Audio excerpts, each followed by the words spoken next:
Are you looking for a way to help your brick-and-mortar business drive more traffic and increase your sales? Look no further than the Receipt Paper Podcast. In this podcast, Joanne and Kyle provide their sage advice on how to make your brick-and-mortar store the hottest spot in town. Whether you're just launching a new business or trying to grow an existing one, these informative episodes will leave you inspired. In each episode, Joanne and Kyle take on a different topic related to running a successful business. They offer practical tips based on their own experience as owners of multiple brick-and-mortar locations. So whatever challenges you're facing, they have actionable advice for you. From finding a location and executing your build-out, to merchandising and customer experience, to sales and marketing, Joanne and Kyle have you covered. With helpful advice from these experienced entrepreneurs, you are sure to learn how to increase your sales and have your business running out of receipt paper in no time. Let's dive right in. Well, hey there, Brandon. Welcome to the Receipt Paper Podcast. So glad that you could join us today. How's everything going with you? I'm doing well. Thank you for having me on today. Yes, I'm so excited for this topic. I know that we will be diving into a topic that we get asked about a lot, which is SEO, and one that I'm not super knowledgeable on. So I know that I will probably learn a lot from you today, as well as our listeners. So Brandon, before we dive into questions, how about you just introduce yourself and who you are? My name is Brandon, and I've been involved with digital marketing since 2007. Helping people get more traffic to their website using different strategies. Kind of fell into the digital marketing in 2007, wasn't planning on it, but got my first job out of school, helping a company out with their digital, which I didn't really know much. They said, don't worry, we don't know much either. We're going to learn with you and take you to classes and workshops and seminars. And after doing that for a few months, just kind of realized this is probably the future. Everyone's going to have a website in the future, and there's a lot of different ways to get traffic, but SEO is just a way to get free traffic. And over the years, just focused on how to just tap into that free traffic from Google, working at different advertising agencies as the director of SEO, and before work or after work on my lunch breaks, work on my own company, and eventually built that up to where I was able to quit my job and focus solely on this, and been doing this ever since. Wow, since 2007. That's a long time. We've come a long way since then. Definitely changed a lot over the years. Yeah, awesome. So I know when I first started out as a brick and mortar business owner, people would come to me and be like, oh, you need to let me help you boost my SEO. And I had no idea what they were talking about. So if you don't mind, for our listeners, just sharing with us, like, what the heck is SEO and yeah, what it stands for, all that. Yeah, SEO is search engine optimization, which means ranking websites on search engines, which is really just Google nowadays. So when you search on Google, there's ads at the top. Those are all paid ads. Right below the ads are the organic free listings, and SEO is about getting your website in those free listings on that first page of Google. There's 10 spots. So I want to try to get you in those 10 organic spots. But nowadays, it's not just image or websites that appear. Images appear, maps appear, videos appear. So it's really trying to take up as much free real estate as possible on that first page of Google. Yeah, absolutely. Yeah, I don't think I realized how important it was until we did start, focusing on it as a local business. So do you want to talk a little bit about like why it's relevant for somebody with a physical storefront? I mean, if you have a physical storefront, you can get people that pass by, drive by, that come to your shop, but getting on Google is just going to reach a whole nother audience where people are searching on Google Maps, or even on like Yelp. We could optimize to rank higher on Yelp, or any website that has a search feature. There's ways to optimize for that. So just trying to make sure that you show up and get that visibility, because if you're not showing up, someone else is over there taking away that traffic from you. So especially for local, people are definitely searching on Google Maps to find local businesses. And that's a great way to get new people to find you. Yes, absolutely. Yeah, I remember when when we first opened, I would check all the time, like searching and, entering our business name and seeing where we popped up. And when we finally got to the top of, especially on the maps, I was like, so exciting. So, it definitely takes some time, but it is also valuable when you can get to the top of those rankings for sure. So, for for store owners that are kind of just starting out, where do you recommend people start with SEO? I know there's so much that you can do out there to, boost your SEO, but what, where somebody that's a beginner, where should they start? What should they focus on? Well, make sure you have a listing on Google Maps or Google Business Profile. So log in there, create an account, put all your information in, fill it all out. So if it says write 100 words about your business, don't write 10 words, write 100 words, because Google feeds off text. Can't really read images or videos yet, but they rely heavily on text. So if you can fill out all that information till it's pretty much, you can't put any more data in or text in there, that's going to really help out. And do that for even Yelp or any of these places where it lets you fill in information, fill it out as much as possible. The more you put in there, the better, easier it is for them to really understand and know what keywords you're targeting. Same with your website. Adding more text to your website really helps out, because search engines really just feed off that content. They want text. The more text you have, the easier it is for them to go through, read, and really understand and decipher what this page is about. And that's something that's pretty easy. That doesn't really require coding or technical knowledge. It's just filling in as much as possible with that text. That's going to really help out.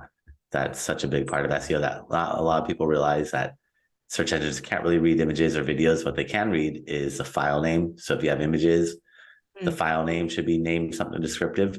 So if it's an image of your storefront, and maybe you have like 5 images of your storefront, and let's say you're like a Italian restaurant in Los Angeles, you could name one of those images like Italian restaurant Los Angeles.jpg. Another one could be Los Angeles Italian restaurant. Another one could be Italian food in Los Angeles.jpg. So you're like mixing it up, even though it's hitting similar keywords. It's not repeating itself, because if you just put all the images as the same keyword phrase, you become your own competitor. And now you're just competing against yourself, plus all those other websites out there. So you want to differentiate yourself and try to mix it up as much as possible with singular, plurals, mix up the word order and things like that. Yeah. Okay. I like that. That's super helpful. And keywords, from my understanding, those are like phrases people would use to search you, right? Or can you talk a little bit about that?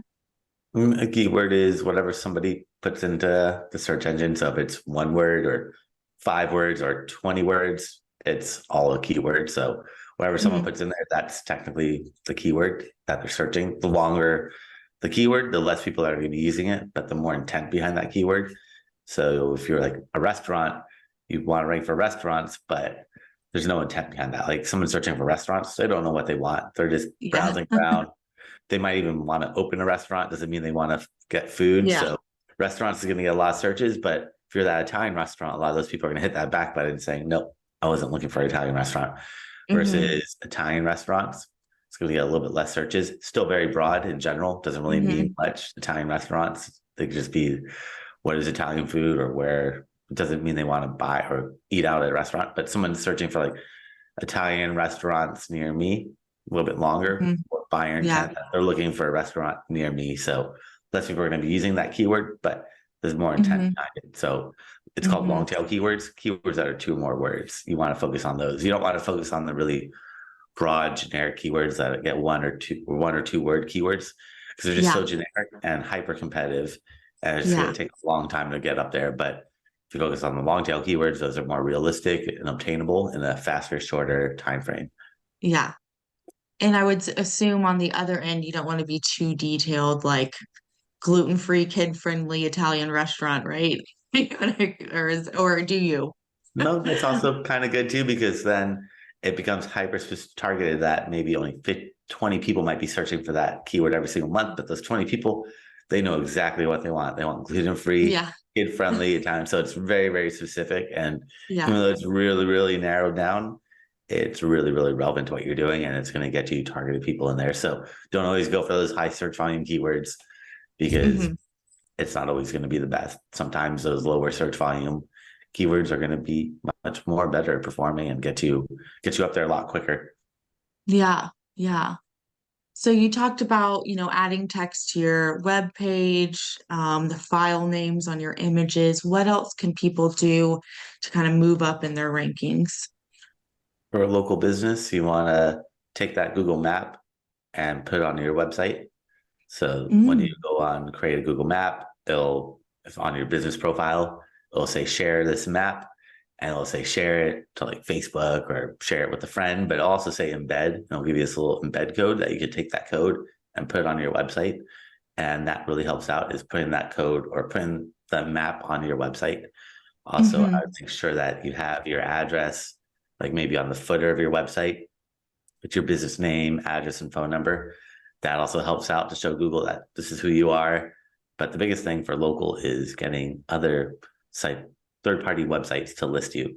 So getting on Google Maps is great, but Google's like, all right, we don't trust you. We don't believe that you are who you say you are without you building trust up. And if you're on Google Maps, Google would also think that you should be on Apple Maps and Bing Maps and Yellow Pages and MapQuest and all the other maps. The more maps you're on, the more trustworthy and credible Google thinks that you're on, and the higher they're going to rank you on Google Maps. But when you're on all these other maps, you got to make sure that your business name, address, and phone number, it's called NAP, that they're all consistent. So name, address, and phone number has to be 100% consistent on all these third-party sites, and that will help move you up the rankings on Google Maps. Yeah, I found that one out the hard way. I know we had our business name for our first business was American Shaman, and we wound up putting of Capel, which was the location of it, on some of the listings and then not on the others. And yeah, somebody shared that same thing with me, that, name had to be the exact same. And so, yeah, I've seen that does make a difference. So even that small little error there can hold you back. Yeah, it takes a lot of time fixing it, but it is worth it in the long run. Go and clean it all up, remove that extra word that you add on the Google Maps, or add that extra word to all the profiles. But you just got to figure out, do I want it with the city name at the end or without it? And keep it consistent. That's the big thing. So creating as many, maps and business listings as possible, essentially.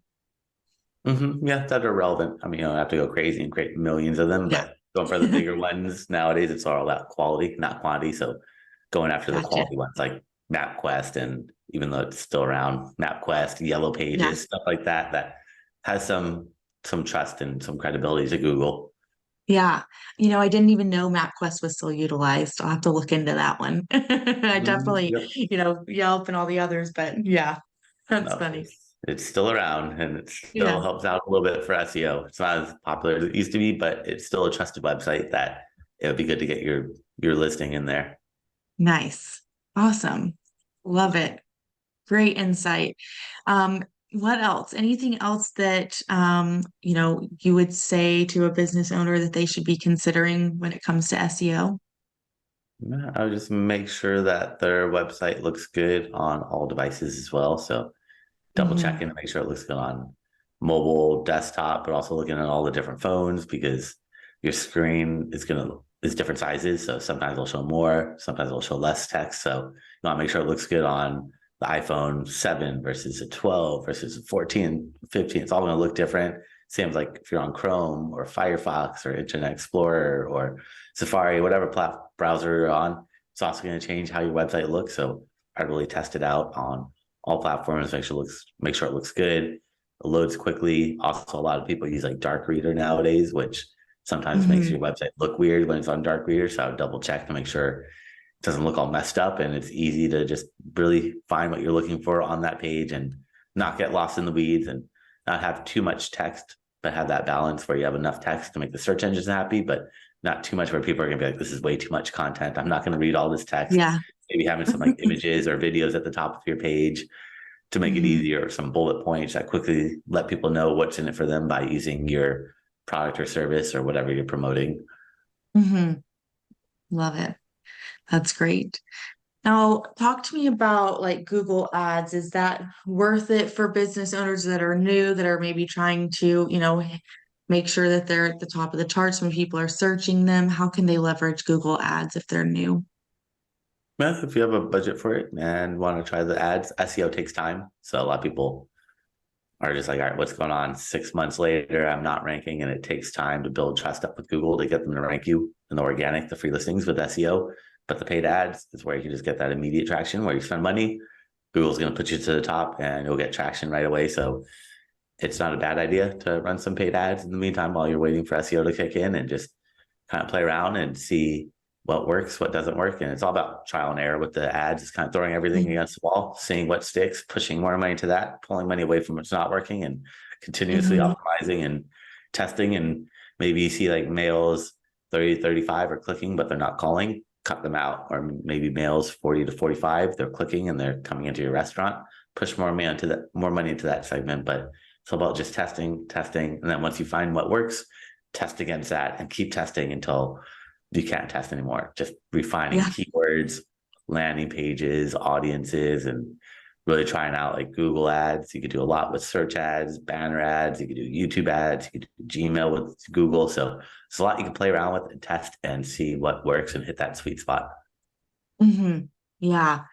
Yeah, we added Google ads more recently to our business, but they've certainly helped drive more, phone calls and more customers. And we have some specialty services that have increased that we were having a hard time ranking for.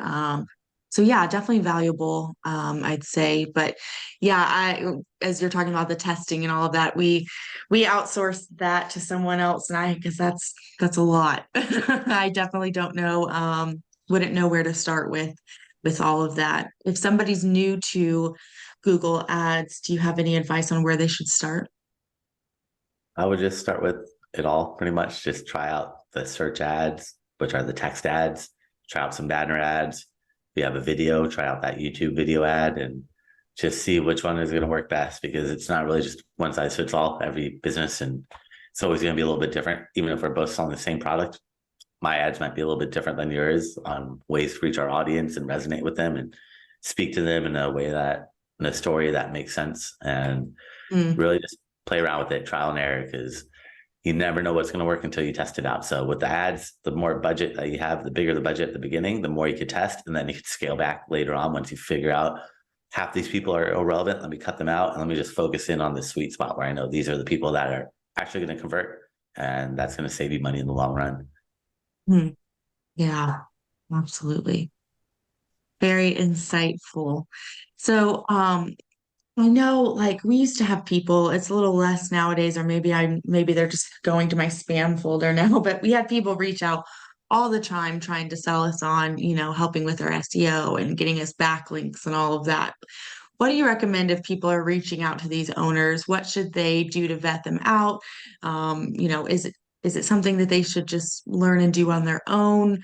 Or should they, vet out some companies? What's your advice there coming from an expert? Depends how much time they have. If they want to do SEO, it becomes like a full-time job. But if they have Hmm. time to do it, then they could go for it. But if not, I mean, maybe they could do some of it, like adding more text to their website or creating like a map quest. It's not that difficult, but Yeah. some of the other stuff gets a little technical where it's like, all right, now I have to start building backlinks and doing all these other technical things and going to the coding and making changes to like a title tag or a meta description or adding schema and alt tags and all this like technical stuff. So if you could do some of it, that's great, but you might want to have someone help you out with it. And if you are finding someone, just make sure you look at the reviews, check out their website, make sure they're ranking for some keywords, and make sure that Yeah. they know what they're doing. I mean, that's probably the best, is check out their website, see, do they rank for any keywords? Have they done any SEO to their website? And talk to Right. other clients that they've worked with to just kind of vet them out, because you never Yeah. know who you're working with, especially if it's just like a cold email like you're talking about. You don't really know who that company is. Yeah. Yeah. If they aren't ranking, probably not the person you want to hire, right? No, it's Yeah. a sign right there that maybe they're not the best if they're not ranking for their own keywords. Yeah. Yeah. Love it. Awesome.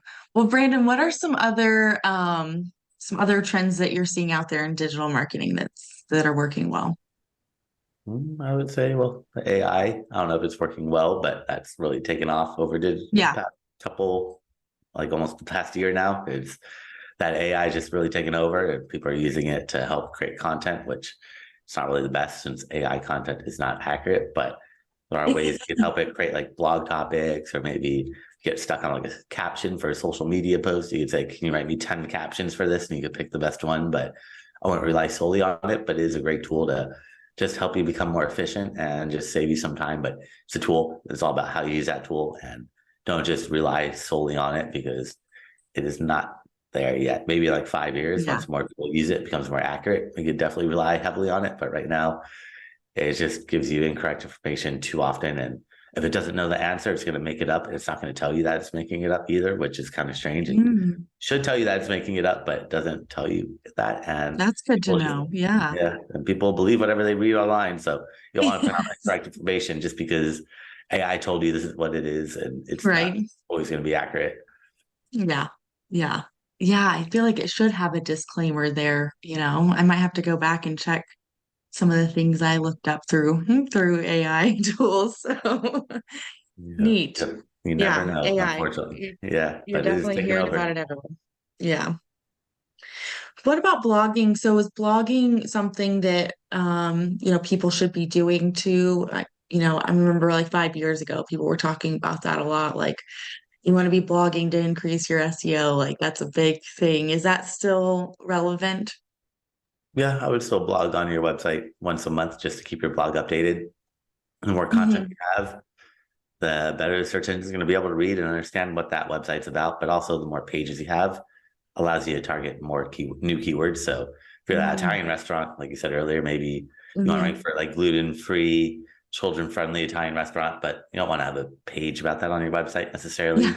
But you can make a blog post about like where the top restaurants that serve gluten-free and are children-friendly in whatever city, and you can make a list of all them out, and maybe put a bunch of Italian restaurants if you're Italian food, but put one Italian Yeah. restaurant, one Chinese restaurant, one American restaurant. So you're not all Yeah. bread. And that's a great way to kind of hit on new keywords. And also then all these restaurants might reciprocate the favor where they're like, hey, you mentioned me on your blog. And then you can Yeah. ask them, can you do the same thing and mention my website on your blog and help each other out?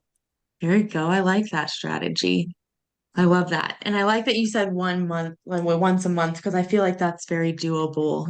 When you're talking about like once a week, that could get a little overwhelming, but blogging once a month is, I think, super, super obtainable most of the time. Yeah, once a month is sufficient. You don't have to go crazy with it and blog every single week. I mean, the more Yeah. you put out, the better. It's not bad, but you can make one really good blog post or four okay ones. I would say do one really good one every single month, and that's going to be a little bit better. Yeah. Yeah. Absolutely. Love it.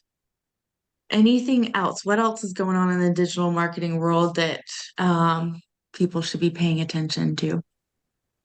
I would say mobile, like talked a little bit earlier. Mobile is not slowing down anytime soon. So making sure you have a good, optimized, mobile friendly website that loads quickly, looks good on all devices.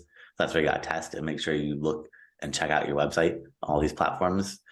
Like there's tools called like spoofers where like it's an extension on Chrome where you can just add it and we'll show you how your website looks on the iPhone 5, the iPhone 12, the iPhone 15, the Galaxy, and all these other Oh, ones. okay, You can cool. see how it looks instead of having to buy all those phones.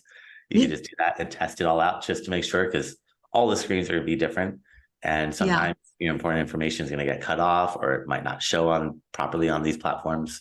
So that's where you just got to test, and really always be testing your website, always be looking at it, unfortunately, trying to break it and then fixing it. So try to see what's not working. How can I make it better? How can I fix this area that's not properly looking well or load slowly or whatever it may be? And a lot of that stuff you could see in Google Search Console, which is a free Mm, tool from Google. So there's Google Analytics for tracking mm, your website information, your data, your traffic, and seeing where your traffic comes from, how long they stay on your website. But then there's Google Search Console, which is just really for SEO and shows you like what keywords you're ranking for, if like you're not mobile friendly, or if it loads slowly, or there's any technical issues, it will show you in Search Console. So you can see right there and mm. try to optimize and fix against it. Nice. I did not know that was a thing. I've heard of Google Analytics, but not Google Console. Is that correct? Google Search Console, and both are free. Google Search And I Console. recommend setting both up because it just tells you a wealth of information that it's going to let you make statistically informed decisions about what's working, what's not working, instead of just guessing. All that data is Mm, there, so you can see which pages get the most traffic, which blogs get the most traffic or the least amount of traffic, and just figure out why this one is doing so well or why this one is doing so poor, and try to figure it out. And kind of all that data is there, so you're not just guessing anymore. love it. Very cool. Google Analytics and Google Search Console. I'm gonna have to go check that second one out. Yeah, I love definitely it. set those up sooner than later because it's just going to give you so much information. It's like data overload, but the more Yeah. data you have, it's not going to do any harm, and it's free and it's yours. Yeah. So tap into Yeah, that and utilize both of those platforms, Google for Analytics, sure. Google Search Console. If you don't know how to install them, just search on Google how to set up Google Analytics for WordPress or whatever platform you're on. If you're on Shopify, Mhm. how to install Google Analytics on Shopify, or how to install Google Search Console on Shopify. And it shouldn't take more than 30 minutes to set up. And once it's set up, you're done. You don't have to worry about that again. And then just be able to tap into that data. Love it. How often do you recommend people take a look at those? Maybe like once a week or more. The more, the better. But definitely Yeah, Search Console, I feel like you should check pretty frequently. Analytics is good to look at as well, but Search Console for SEO purposes, you want to be checking pretty frequently. nice. Awesome. Very insightful. Well, Brandon, any last words of wisdom for those that are kind of new to this SEO realm and words of advice for them? Definitely be patient with it all. It takes time for SEO, so don't get discouraged if you're not seeing those immediate results. Unfortunately, it does take time, and just keep working at it and building at it, and don't get discouraged. Don't just give up after 6 months. I mean, unfortunately, it could take a year sometimes or longer to build that trust up to get Google to rank you. So just keep working at it and working at it over time. You're going to see yourself slowly moving up and getting more traction, but just don't get discouraged. It takes time. Yeah. Yeah, I've always heard, SEO is the long game. So, if people are promising you rankings overnight, you definitely want to run from that, right? Unfortunately, you can't really do that. Paid ads, you can, but with Yeah, SEO, that's where you got to build it up over time. yeah, absolutely. Well, Brandon, tell us a little bit about how our listeners can work with you or follow you and learn more about you. Yeah, so I actually created a special gift for everyone. If they go to my website at SEOoptimizers.com, that's SEOoptimizers.com /gift. And they can find that there along with my contact information and a bunch of classes I've done over the years. I've thrown up for free so you can see step by step. I do a lot of stuff that we talked about. And also, if you want to book some time on my calendar, I'm happy to check out your website for free from an SEO point of view, and they could book some time there as well. Very cool. Love it. And I will put that link in the show notes to this episode. You can find that at masterbrickandmortar.com/19. Brandon, thank you so much for your time today. I learned a lot. I knew I would, but appreciate all of your guidance. Thanks for having me on today. Thanks for tuning in to the Receipt Paper Podcast, your go-to source of information for starting and growing a successful brick-and-mortar business. Subscribe to hear future episodes and share this content so that more people can access these valuable insights. If you're looking for more resources to help you with your brick-and-mortar business, visit masterbrickandmortar.com or follow us on Instagram at masterbrickandmortar. Thanks again for listening to the Receipt Paper Podcast. We'll see you in the next episode.